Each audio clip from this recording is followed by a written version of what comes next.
everyone. So again, they gave me the after lunch slot, so we're going to energize the room a little bit. So here's an online survey I'm going to do for Craig. If you like the conference, 1 out of 5, you get to stay and do nothing. 3 out of 5, you can clap. And if you really like what you learned in the last 2-3 years, days, you get to stand up and clap loudly. So go. Oh, awesome.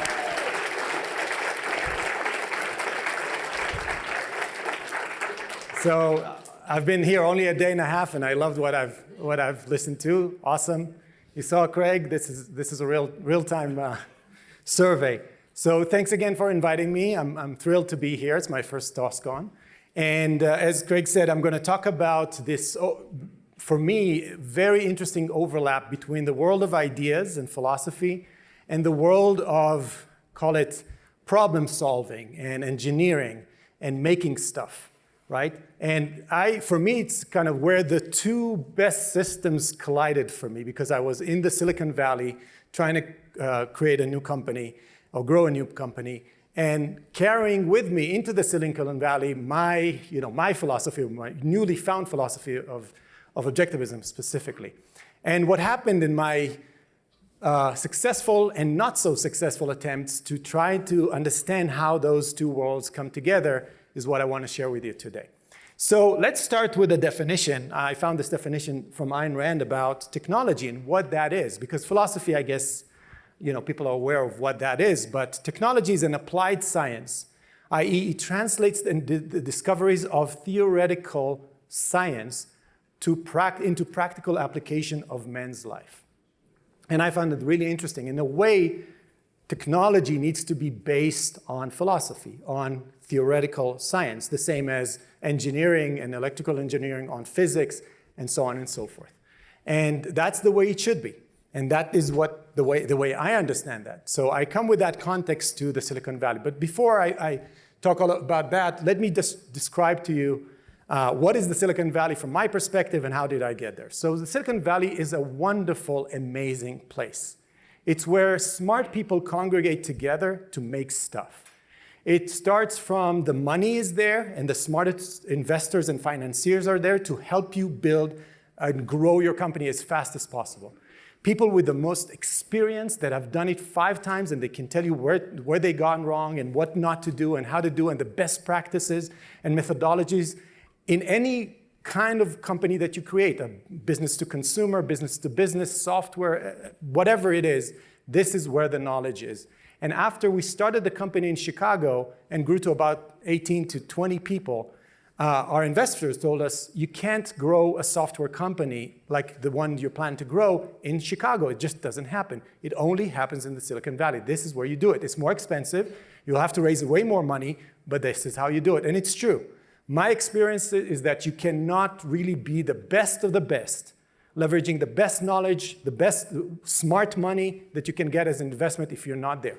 It's just where things happen.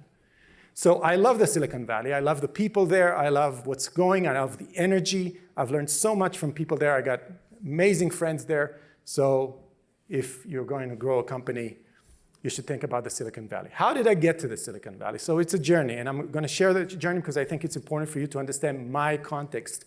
So I was 40 years old, 9 years ago, never heard about Ayn Rand, okay? And then I had my little house in Alpharetta, Georgia, a little bit bigger than that. My little car was a little bit bigger than that. And this is my family when they behave. This is what they do most of the time. And my life was perfect. I was doing great. If you ask me, I'm leading a really nice life. And everything is, as they say in Brazil, tudo bem, right? Everything's good. But if you really had a deep discussion with me and you were my best friend and you asked me, Tal, are you really living? Is that what you wanted out of life? I would admit it was a 9 out of 10. If you really pressed me, maybe an 8 out of 10. It was not like I'm killing it, as they say. I'm doing exactly what I wanted to do all my life. And then an employee of mine and I have a discussion about God and, do we have to have God and so on and so forth. And she said, you're speaking like an Ayn Rand. I was like, Ayn who? And she said, what? You haven't heard about Ayn Rand? You should. And she went and bought me Atlas Shrugged. And it was there on my nightstand. It's like, when am I going to start this project? It's a pretty thick book. I picked it up, and my world blew up. I mean, she didn't just open a window. She blew the walls away. And I was like, what's going on? I immediately identified that she's trying to tell me something much deeper than this is a great story about, heroes.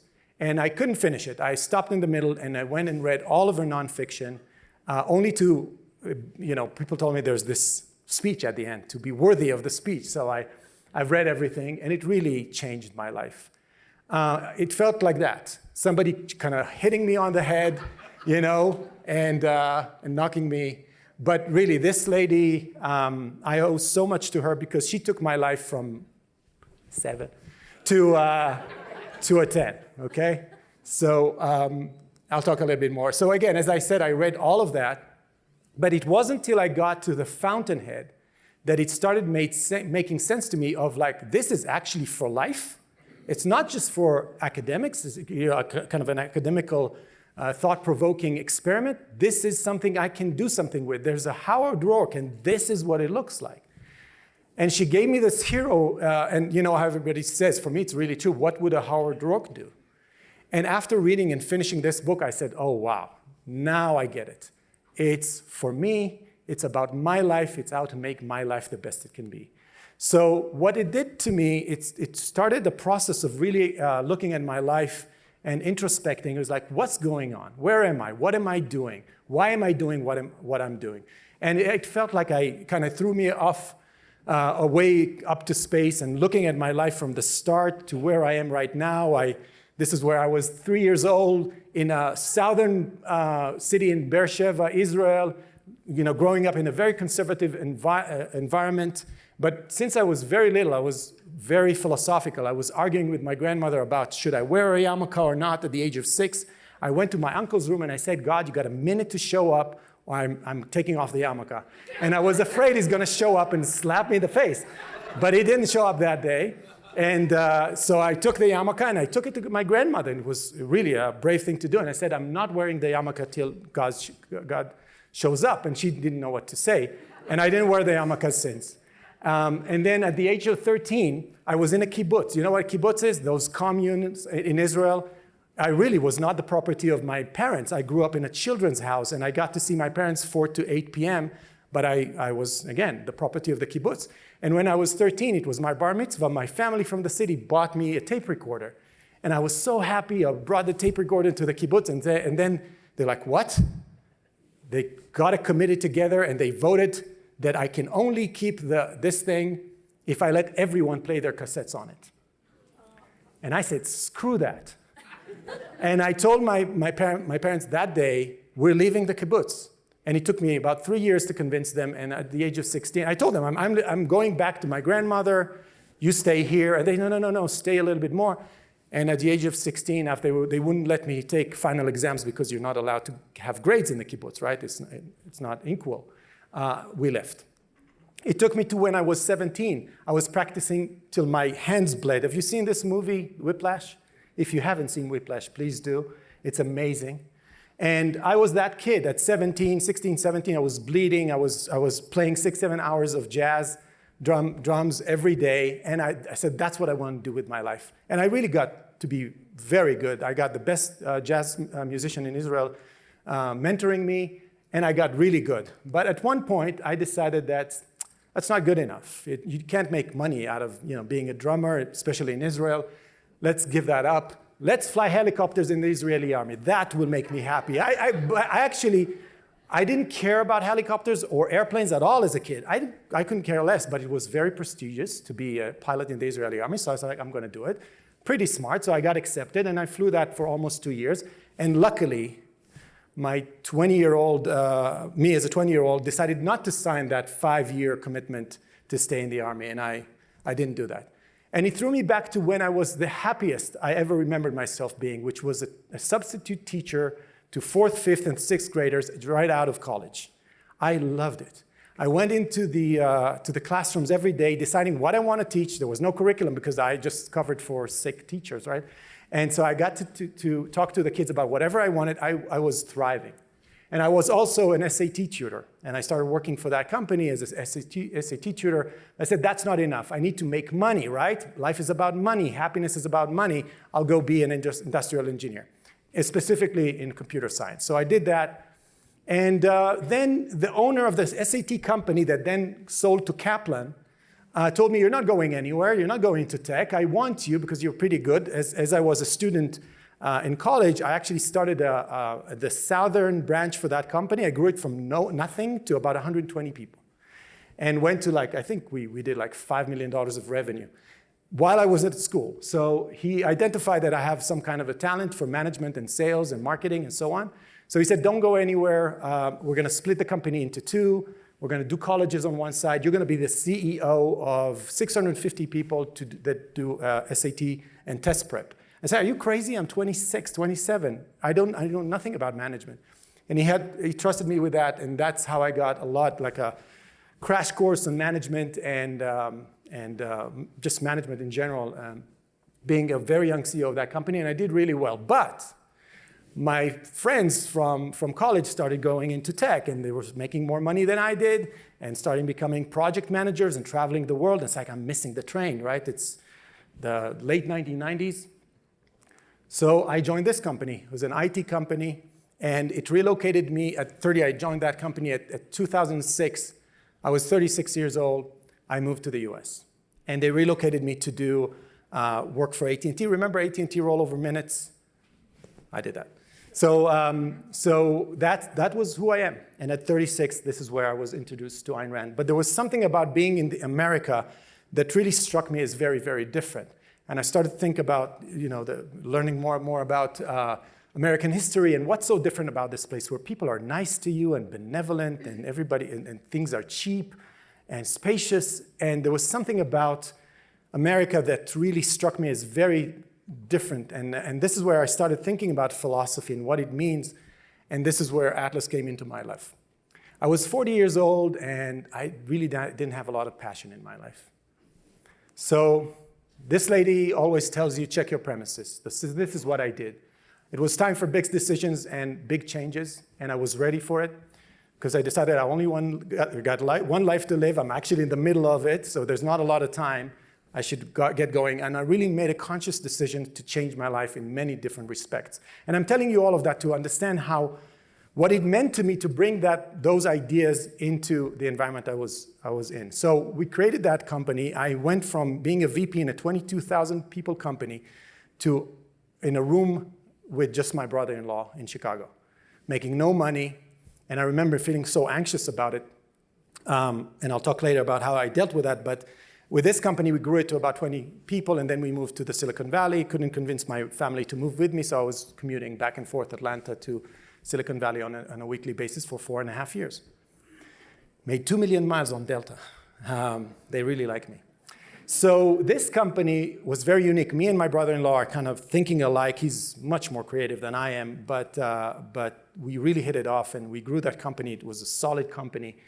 And we started growing. We went from 20 to 50 to 70 to 100 to 150, and it started growing, and we started bringing kind of catered lunch in.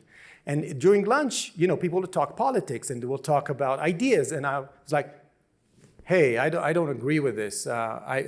And we're kind of arguing about politics and so on, and I saw that what was happening as I was getting into my views, people were just walking away. And I was like, oh, only this guy stayed. They're all walking away. And I thought that I'm armed with so much knowledge that I can share with those brilliant people around me. And I was doing miserably. Nobody would listen. And but what we did do is we had those Thursday morning all hands where we talk about our principles. And what was really encouraging is to see that if you explain a principle, why we don't donate to the hospital, why don't we contribute your time in the afternoon and all go volunteer in painting poor people's houses, we said the business of business is business. Our investors are expecting us to make money. They can then take the profit and do whatever they want with it, but we are doing business, and they got it. And those whispers about why aren't we donating to society like all of the other companies went away. So I was very encouraged.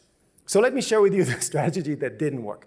I want to explain to you what engineers think like, specifically in the culture of Silicon Valley. And I want to give you the god of Silicon Valley, Elon Musk, talking about what it means to think in first principles. So let's hear him talk about what it means to think in first principles. Remember that term, first principles. And then I think it's also important to reason from first principles rather than by analogy. So the normal way that we conduct our lives is we reason by analogy. We're doing this because it's like something else that was done, or it's like what other people are doing. Me too type ideas. Yeah, slight iterations yeah. on a theme, and it's because it's kind of mentally easier to reason by analogy rather than from first principles. But by first principles is kind of a physics way of looking at the world. Physics way. And what that really means is you kind of boil things down to the most fundamental truths and say, okay, what are we sure is true, or as sure as possible is true? And then reason up from there. That takes a lot more mental energy. Give me an example of that. Like, what's one thing that you've done that on that you feel has worked for you? Sure. So somebody could say, in fact, people do, that battery packs are really expensive, and that's just the way they'll always be, because that's the way they've been in the past. You're like, well, no, that's pretty dumb, because if you applied that reasoning to anything new, then you wouldn't be able to ever get to that new thing. Right. So what he's saying basically is you have to go down to the basics of knowledge and know what's true. But if you understand what he's saying, it's in physics. It's not in the realm of ideas. You don't ask yourself, how do you know this to be true? What is the method by which I know that that physical fact is true?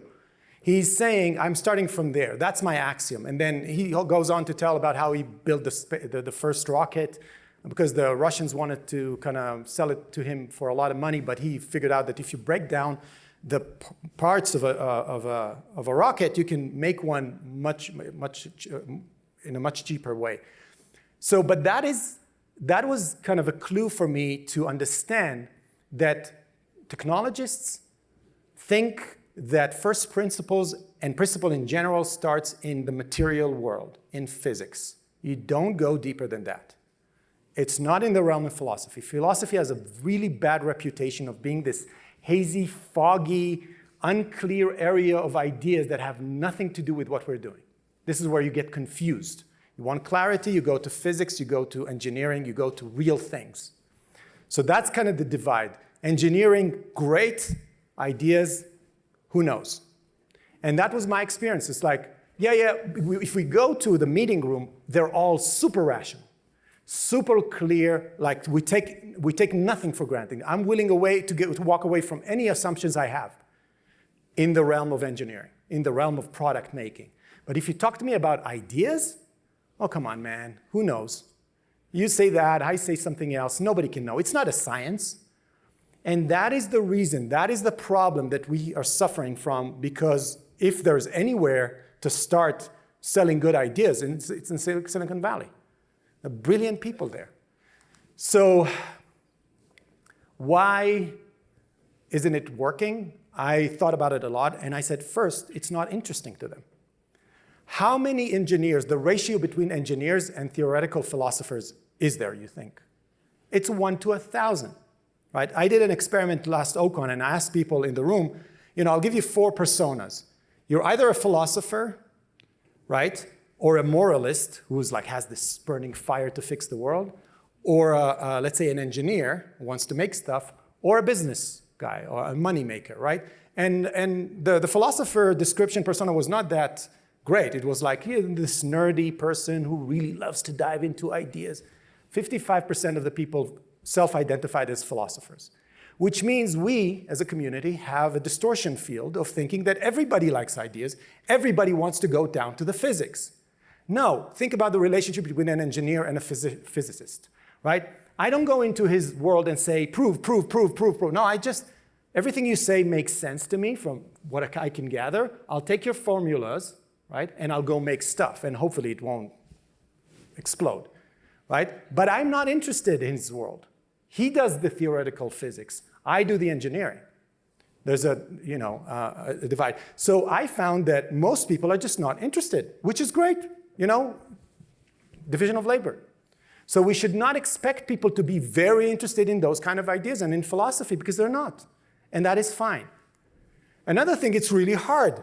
What do you think is harder, to be a software engineer or a theoretical physicist? I bet you theoretical physicist is much harder, much more demanding. It's very abstract. So this is why you have that ratio. And it takes a lot of mental courage. When they go into the room and say, you know what, you convinced me, I'm going to let go of all of my assumptions, let's start from scratch because you proved that your theory is better, it has nothing to do with our lives. But try to do that in politics, try to do that in morality. They're riding on it. It's their engine. Now you're asking them to change their engine while they're driving their lives forward. It takes a lot of courage. So those are just 3 of many more reasons why people just say, not interested. But I didn't give up. I want to tell you a little bit of what I did build on. I saw a lot of motivation to improve oneself. They're reading self-help, they have Tony Robbins followers, and they will take anyone who'll tell them how to live their lives better. And self-help is doing great in the Silicon Valley. Another thing, a lot of honesty. It's like, if you're going to prove me wrong, I'll believe you.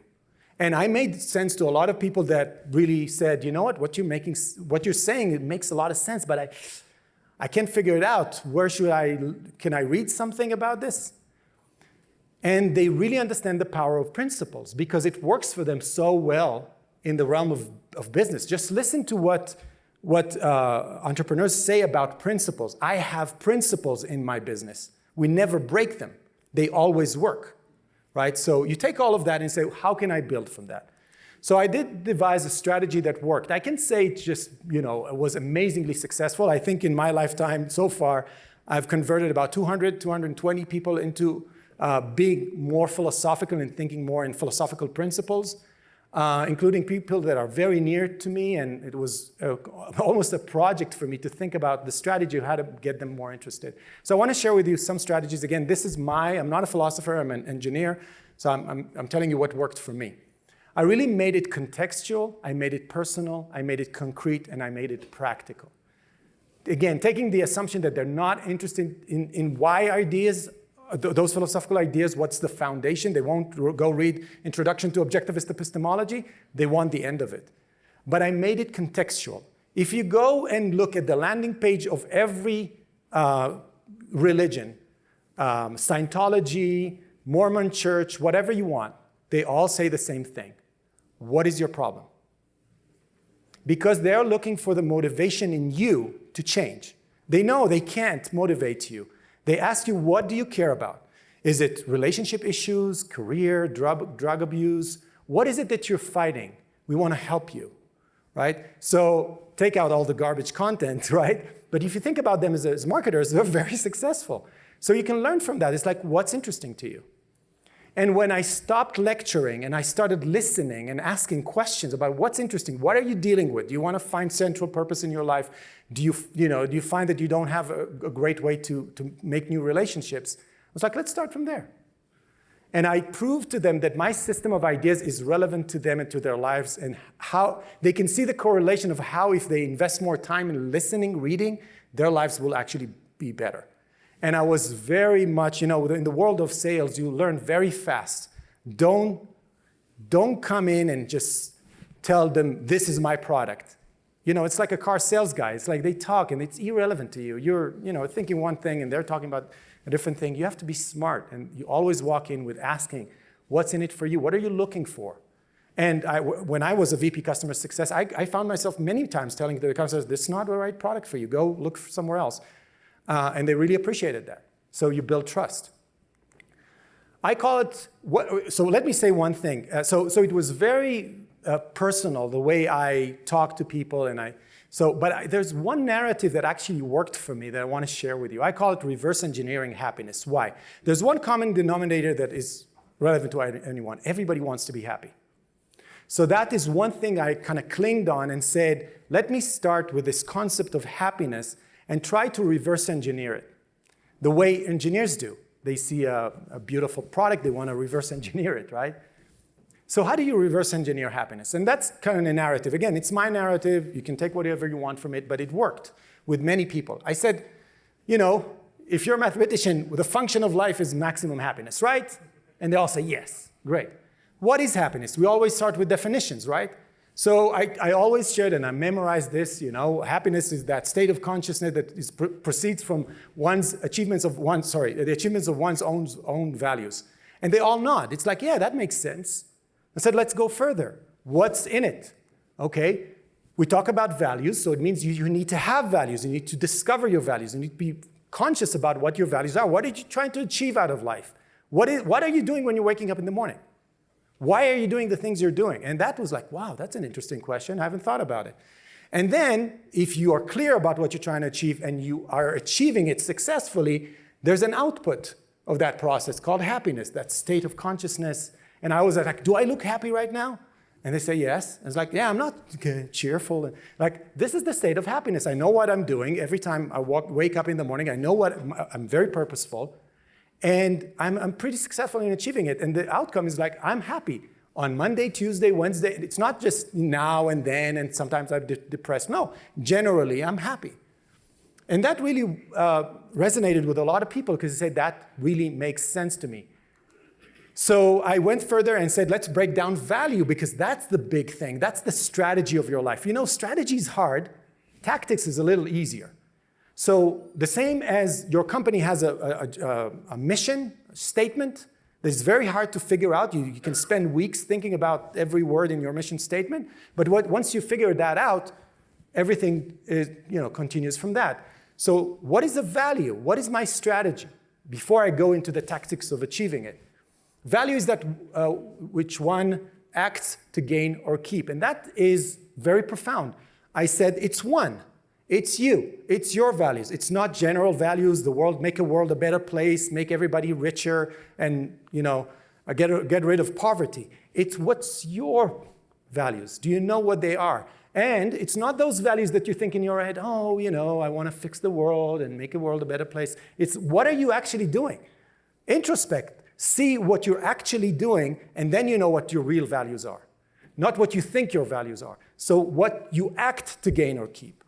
So I started this process of, if you really want to be a happier person, and leveraging a world of ideas that you don't want to get into, but if you trust me, that's the end of it. And if you want to, of course, learn more about that, I can show you how. But what you need to do is two things. Discover your values, and then go act. And then people come back to you and say, I don't know how to do it. And I'm talking about the smartest people that are very successful, like my business partners, who are like super successful and have equity in the tens of millions of dollars. It's like, I'm not really clear about that. I'm very clear on other things, but my values, my hierarchy of values, can you help me out a little bit? How do you go about discovering them? So I devised my own 4-step, and I call it the ought-is gap. You know how there's the is-ought gap where we're deriving morality out of reality? That's the kind of the philosophical view of it. The question is, what do you do to close the gap between I get the ought? How do I go about achieving it and make it an is, right? I call it the ought-is gap. So I devised like a 4-step, and it really resonated with a lot of mainly younger. I've interviewed thousands of people, and I always used a lot of what I'm going to share with you in the way I interview people to see who's really purposeful and is a clear thinker. I said, first you have to observe, because as good scientists, we don't have preconceived notions of what's true. We look at reality. So you don't say, oh, if you ask me what my values are, 1, 2, 3, 4, 5, my family, my country, and I want to make it. No, observe. And how do you observe? I'll get into that. Then you identify your core values, you define your central purpose, and you go productize yourself or monetize yourself. Get a little bit into that. What I tell people to do in order to observe their values in life and get really clear about who am I, what do I love, what is this consciousness find attractive about this life, you go write 3 good things that happened today, this week, whatever, however frequent you want to do it. Start logging your life. Start writing on paper what's going on. And the most important question you do is, what do they mean to me? So you can say, that was really good, I don't really know why. So let me give you an example. And by the way, you write it on paper. You don't type it in your computer. You let your hand slow down your mind so you have the ability, you let your subconscious get on the paper rather than your conscious mind speaking what you think you should be writing. So I won't go into that, but Rand puts a lot of emphasis on introspection. And I think she didn't write more about introspection because she was an amazing introspector. If you hear about how she thought, it's amazing how important introspection is in our life, and it's not something that anyone teaches us how to do. So I want to go into the whole process, but I'll give you the end of it. I want to give you some examples.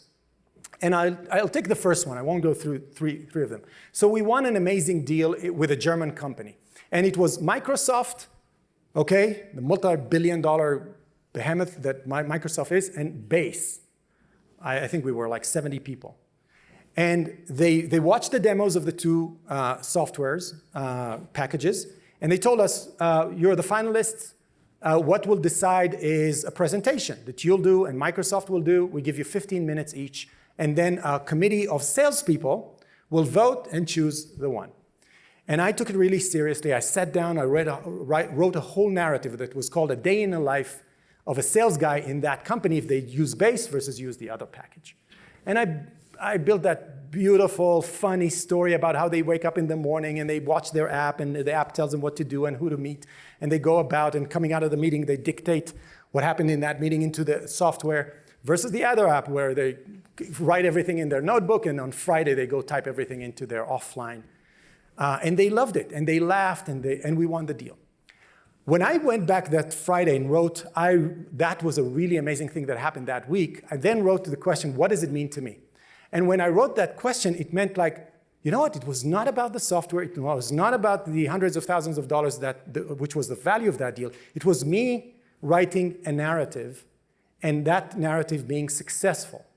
What I got from it, what it meant to me, is that I love presenting and I love writing narratives. And then later on, it led me to like, why don't I try to write a children's book? So the power of introspection is really uncovering like layers and layers, like who am I really? Before I build those defense mechanisms, or I don't know what it is of what I think I am about, and what do I do almost automatically every day, and really trying to walk away from all constraints and say, who am I really? What do I really want? And I always in my interviews ask those people the $10 million question. I said, let's make a deal. I'm going to give you $10 million for the next 10 years. You're going to be paid $1 million a year. My only condition is you're going to do the same exact thing for the next 10 years, and it has to be productive. What is it? And I was interviewing for software engineers and customer success managers, and what I got is like, I want to be a chef, I want to build bridges, I want to be an artist, I want to be my own an entrepreneur. And it really told me a lot about the persona behind, because once you remove all constraints, suddenly they can think. And they can say, what do I really want? So I really recommend that, and it worked wonders for a lot of people that are near and dear to me, really coming back to me and saying, you know what, it's a revelation. And the end of it, you become a better valuer of life. You look around and you know what you love about life and what you don't love about life and why. Why don't I love this person? Why do I get attracted to those things? I'll give stupid things like I love racing cars. So I bought a really expensive car. I was driving it down the highway and I was not enjoying it. And then I went back and said, why don't I enjoy, I'm driving like 140 miles an hour and I get nothing. And then I realized, you know what? I really love turning cars. So I sold that car and I bought a much cheaper car that turns really well. I'm like, this is great, but I can get more of that. What can I get more? Let's go to a track and start lapping and see if I can get better and better. And I started doing that, and I realized that instead I went to races and I enjoyed the qualifying more than the race itself because it was me racing against myself. And I enjoyed that way more than racing against other people. So I was like, why is that? And it really connected so many things about how I view life. And it's just me. And now I know what I love, and I don't spend time on things I don't love. What you'll see is that all arrows start pointing in the same direction. It's amazing. You get integrations from weird, a dinner with friends and business are all kind of pointing to the same core values. And once you have that, you can really start to define your central purpose. And that, for me, is the hardest part because it's consolidating, integrating all of your inputs into one sentence. Let me share with you what I came to, and it's an evolution. I really discovered that after I sold my company, I really don't want to do tech anymore. I want to do philosophy, education, and writing. And I want to make philosophy accessible, understandable, and actionable for people. If every time I read that sentence, I get goosebumps. This is my sentence. It's not your sentence, it's my sentence. The question is, what is your sentence that really makes, kind of reading it makes, have you have goosebumps every time?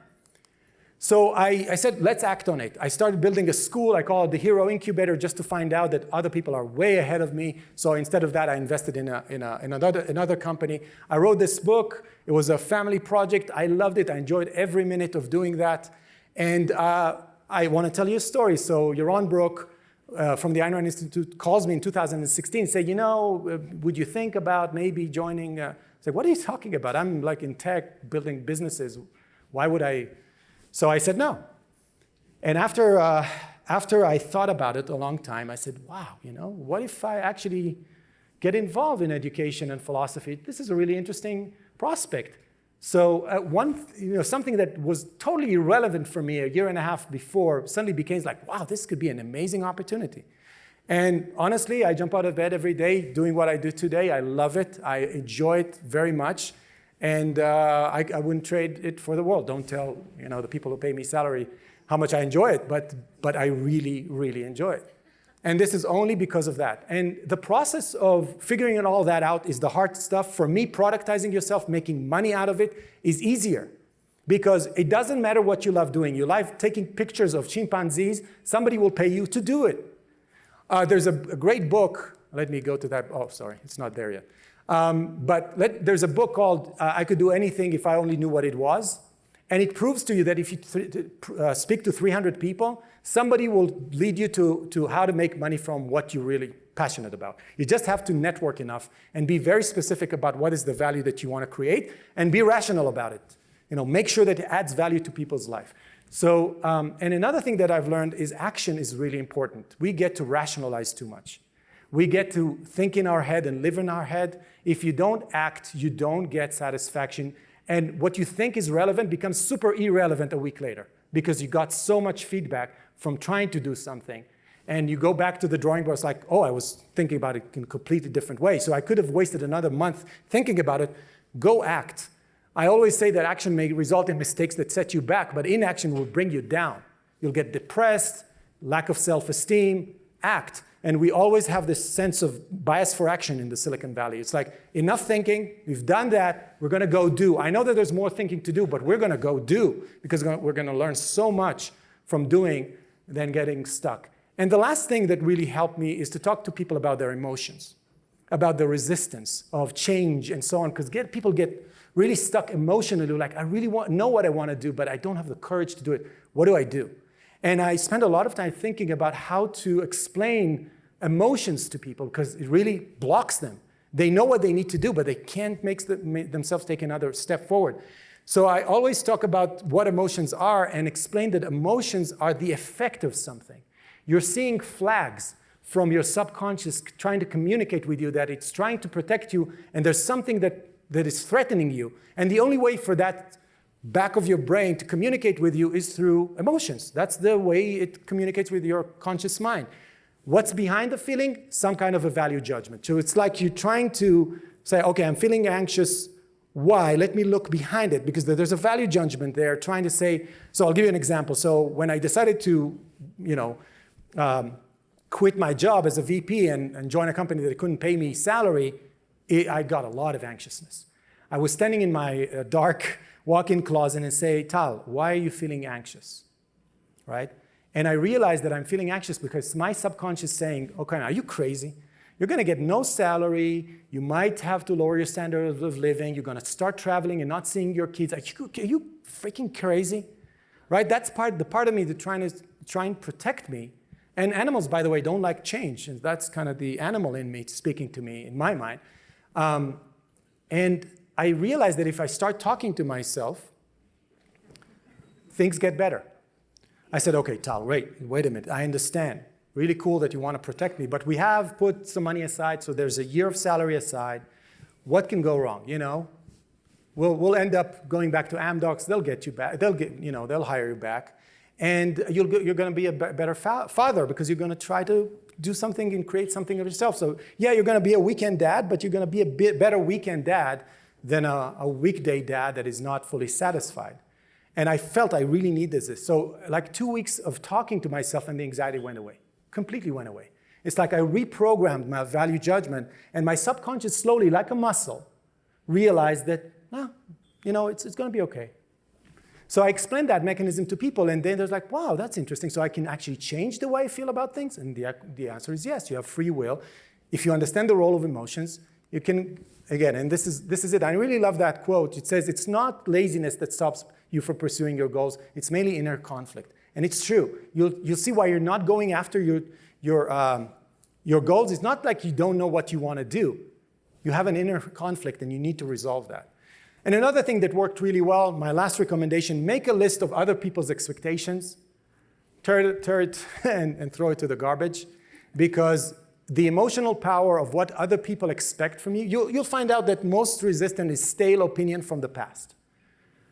I think that my mother wants me to do this, and my father, and what will they think about me? And when you talk to the people, do you really think I should do that? It's like, no. Why did you, maybe when I was 6 years old, I came to a conclusion that this is what they expect from me, and now it's driving my decision making. So if you make that list, it's really nice to look at it and say, that's not mine. Those are other people, and I should not make decisions by that list and those considerations. So the emotional power of other people's expectations just goes away and almost opens a path, and that really helped a lot of people. So I want to thank Jean Moroney. She really helped me in that process of discovering the power of introspection, and go pursue your dreams. Thank you very much.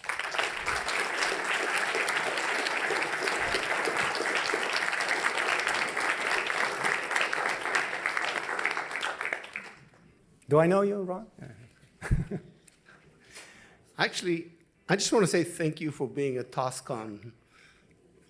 For Thank you for 40 having years, me. I was a loner objectivist, and part of it was the perception of a lot of bickering between different groups, and people are thinking alike and still fighting each other.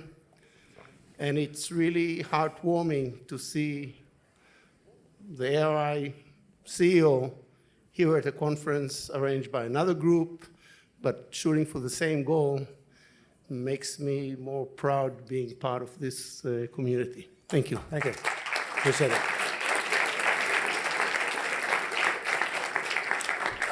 Thank you so much, sir. I'm an engineer by training as well. So you don't need all this. So I actually want to learn from you.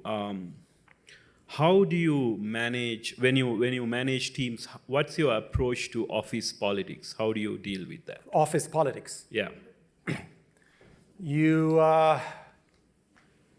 attack them, and you explain, again, going back to more business principles, like what are we here to do? Are we here to gain political power? Are we here to make a name for ourselves, just for you? What are we trying to optimize for? And again, first, I think it starts with good recruiting. You want to not hire the people that you know that motivations are the wrong motivations, and they think more about what people think rather than what they're actually doing. There are techniques that we can talk about later on how to do that when you're questioning an interviewee. So that's how you try not to have that problem. But once you see that there are internal politics, you just bring it out to the open, you throw it on the table, and it's like, what's going on? This is all bullshit. What's going on? What are we trying to do here? And you let people face with the fact that there's no value to be gained from internal politics. When we started talking about politics, real politics in the Silicon Valley, because we were very different.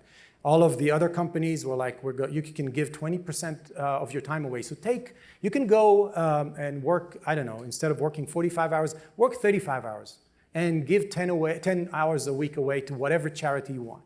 It's like, no way, not at base. We're here to make money. We're proud of making money. We're creating value. And that created a lot of resistance. But again, we went back to principles and we said one clear thing. Those are our principles. They're written down.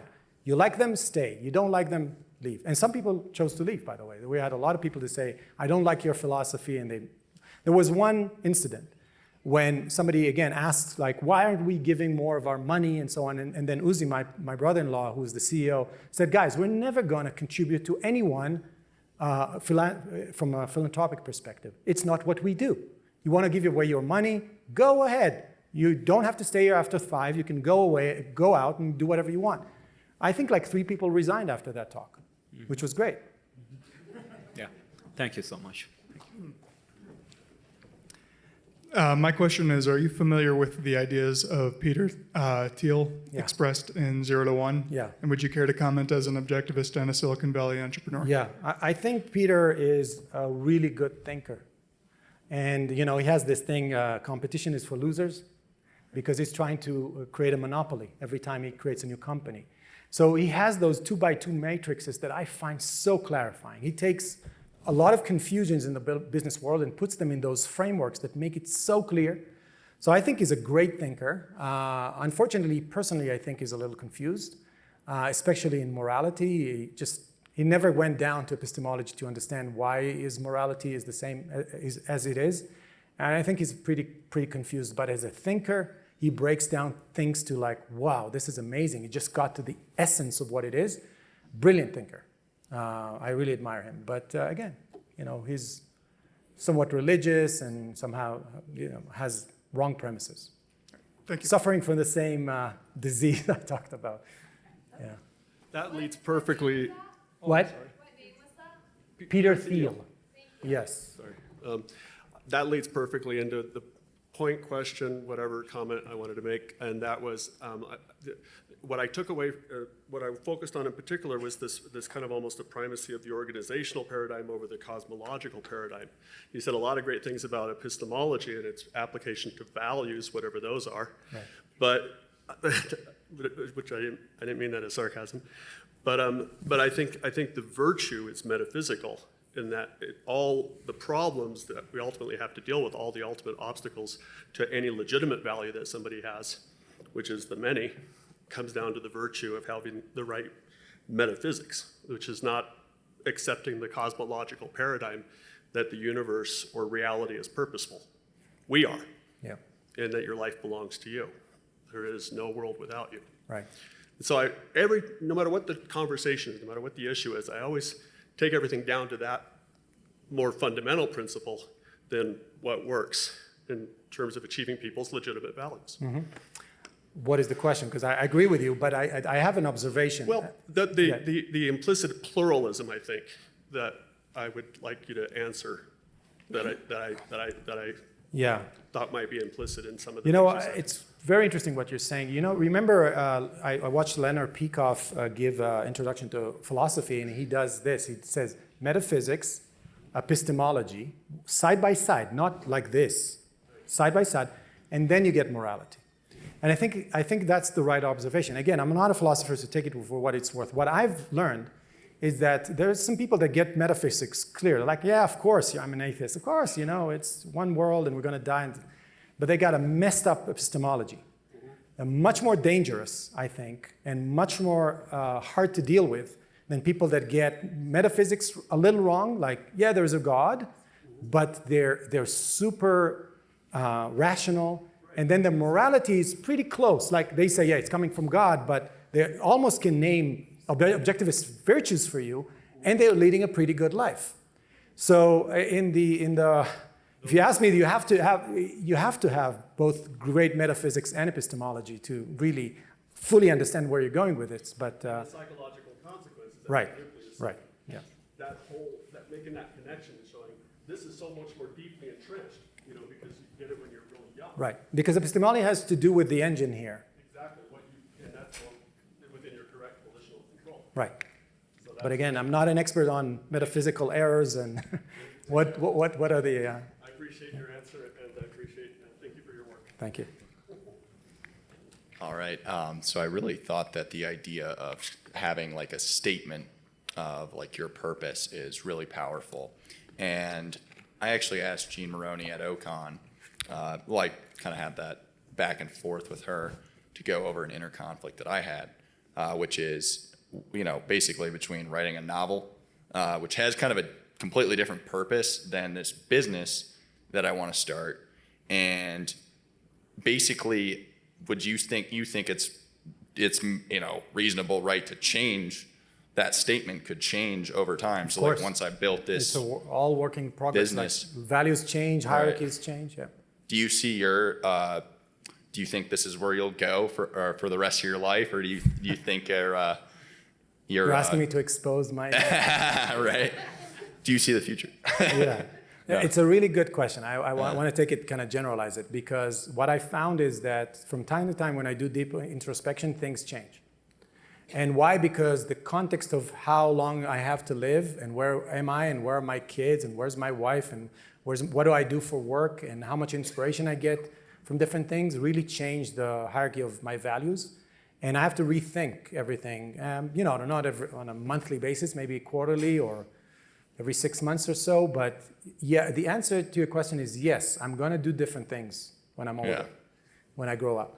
I'm going to do other things, because I think that I feel like my life it happens in phases. I'm in a phase when I want to create now. I want to do something. I want to make an impact, like Steve Jobs says, make a ding in the universe. That's my phase right now. And I think that later on in life, I want to do something that is more intimate. I want to write another book. I want to do something that is more of real creative rather than business management. So yeah, and by the way, I have something to say about the hierarchy of values. If you think that writing a novel and starting a business, I can't decide, you haven't done enough introspection. Yeah. Well, I finally made that decision, which is the business first. Okay. I hope you know why. Yeah. And I hope you stay 10 out of 10, no more 8 out of 10. Thanks a lot. Thank you, Mr. Tsfany, for being here very deeply. Thank you.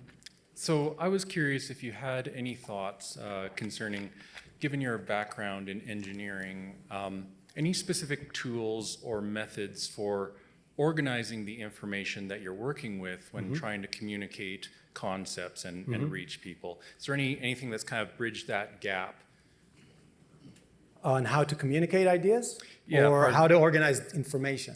Yeah, pardon me. I'm asking more about concrete methods, the very valuable... Four-step or... Okay. Yeah, dealing with complex systems. For example, communicating philosophy. Yeah. As opposed to a lot of the principles we can take, learning about what it means to think clearly and to present things hierarchically and whatnot. You see occasionally books and other articles concerning methods of informational organization, if that makes sense. I was wondering if any of that through your career has been particularly valuable. Yeah, I find that visual representation of concepts and complex ideas helps a lot, because we're visual. And for me, mind bubbles work really well. It's like, I've got those three things, and how are they connected? And so I do a lot of visualization. In order to organize data, what I decided to do is to organize my life in one list. It's really hard. I got one list. It's organized by a hierarchy of how important that is and how urgent it is. And that's how I manage my life. I wake up in the morning and I do what I said is the most important thing to do. And then I got the urgent stuff that I need to get rid of. But as far as integrating a lot, like coming up with those ideas of how do you communicate to someone, this is what you have to go through in order to be happy, it requires a lot of thinking and a lot of condensation of like, how do I say that in less words? Because I started by logging like pages and pages of what I want to say to people. And then I said, and by the way, writing a children's book is a really good exercise, because you have to simplify things. And you see, what I try to do with my slides, for instance, not have long, I always apologize that I have like more than 10 words on a slide, because that's not the way we think and abstract the world. So I try to just align with the way we remember things by 1, 2, 3, and then make it contextual, and more than anything, the power of narrative, the power of storytelling. I always give that example. If I told you, remember this: bed, rug, slippers, sink, toothbrush, refrigerator, orange, chocolate milk, car, stoplight. And now repeat that. It's like, I can't. But if I say, okay, you woke up on your bed and you stepped on the rug and you put your slippers on and you went to the sink and you brushed your teeth and you opened, you can remember 500 items one after the other just by connecting them conceptually with a narrative. So that's the power of telling stories. So every time you want to communicate something, I always try to find the story in it and communicate it through it. You see, that was a little bit of a story. Where was I? My story, so there's a narrative there, and I think that's very powerful. Rather than remember this, then remember that, remember this, and so on. Thank you again. Your work is powerfully fueling. Thank you very much. Hi. That was a good answer. When you were talking, I think what you were the way I understood you is what you were saying. You were trying to get people more interested in philosophy, so you would approach it from a contextual point of view, some personal problem that they were having or issue, and then you would try to develop. I think maybe you were saying something like a step-by-step. From their context to objectivist principles where they can to help them think more clearly about the problem, and maybe I think you were saying that would help you sell the philosophy to them, and not necessarily sell the philosophy. My purpose was to make them happier. Yeah, that's how I think about it. I'm not thinking about it like let's sell them some good objectivist ideas. I'm thinking about them. Like a good salesperson. If you're a good, very smart, I don't know if you know, but the highest paid people in everywhere are salespeople. And you have to ask yourself, why? It's not that complicated. They're making more than the engineers, sometimes more than the CEO. Why? Because it's the ability to understand and to have the patience and thoughtfulness of understanding what's important to you. And that's really hard to do. If you're sitting across the table from me, it's going to take me a lot of time to really understand what are you after. And sometimes I would walk away and say, I cannot give you what you want because I don't have the product for you. So the mindset that I have when I engage with those people, this guy I care about. We had 120 engineers in Krakow, Poland. And they were brilliant. Like some of my best friends are from there. And I put a lot of energy in the close circle of engineers around me to say, I want to make your life better. And we're talking about people that are Catholic but they were really principled. And I've exerted huge amount of energy, like long nights. I remember one time I didn't go to sleep. I didn't sleep for a whole night because it was really important to me to explain to one guy why religion is, you don't have to be religious. So my motivation is always make their lives better. And they will go however much they want to go down with you to philosophy. Some of them went all the way. I got like a guy from Poland who went all the way down. He knows more about objectivism than I do at this point, I think. But some of them just stop and say, I got what I needed, I'm moving on, and that's great. And just kind of an observation, Alex Epstein's framework, it sounds a lot like that. You're trying to connect from their context. Exactly. I admire what Alex is doing. I think his book is brilliant. You could just codify that into a step-by-step, 30 minutes to convert somebody to objectivism or something. What do you think I'm doing? So I have a marketing company, and often when we're talking to a person who would be a potential client, we get the objection that, hey, it sounds really interesting, but we don't have the money to hire you. And what we tell them, obviously, is, well, there's a difference between a money problem and a strategy problem. You mean an employee or a customer? A customer. A customer. Right. You don't have the money to hire a customer? They don't have the money to hire us. Oh, they don't have the money. Yep. Okay, So you're too expensive. Okay, yeah. Right. So obviously what we tell them is, well, there's a difference between a money problem and a strategy problem. Right. Because if you really believed in what we were doing, you're a business owner, you would go find the money to do it. Right. So my question for you is, if I wrote you a check today for $1 million for ARI, what would you do with it? Wow. That's a good one. I would invest more in... Oh. You're biased. I would create more compelling introductory content that attracts more people to the power of ideas and rationality before you sell them on objectivism. I think what we're missing, if you think about our content in 3 layers: awareness level, and like initial interest, to understanding, to actually living it and really diving into it. If you analyze the content we have as a community, we have tons of content in the middle and the bottom. We almost have nothing other than the novels on the top. Because that's the power of fiction, by the way. And I don't know if any one of you want to write another objectivist book. I welcome that. I think that would be great. As the CEO of a marketing company, I would argue that a 1,200-page book is not good for top of funnel. Because now you're right, because now we found out it's not in the top of the funnel anymore. You have to motivate people to watch 10 PragerU videos before they're motivated to read anything. So we're actually thinking about the novels in kind of the middle of the funnel, or just before the middle of the funnel. But if you see what other strategies are working for other people to attract new leads, right? There's a methodology out there that we can learn from. And it has to do with soundbite ideas that are contextual to what you think about and what you think is important, and grabbing you and asking a question, not necessarily giving the answer yet. It's like, is that true? If you want to learn more, there's more. But there's a methodology that I think we need to learn, a marketing methodology, right? That I would invest in, because right now, honestly, the number of people coming in the top of the funnel is not a lot. And another strategy that we're investing in right now is that, let's say you get them interested. Like we did the Dave Rubin videos. We got 350,000 views. What's the call to action? And you can't ask them to read a book. So what you do, and what we're trying to do, we're going to have 12 regional events. And the idea is you come speak to us, or come to TOS-Con. See that there are people behind those ideas, and you can ask them questions, and they seem intelligent and happy and fulfilled. So, wow, that's interesting. Why do you think people go to church? Just to hear the sermon is like, yeah. No, it's about the socialization, the ideas. Some people will tell you I'm an atheist, and I still go. So we need to understand what drives people, and so I'll take the $1 million and I'll invest that in kind of top of funnel strategy. What you do with that, you can do several things, like I said, content or meaningful events, but that's my long answer. Thank you very much, everyone. It was a pleasure.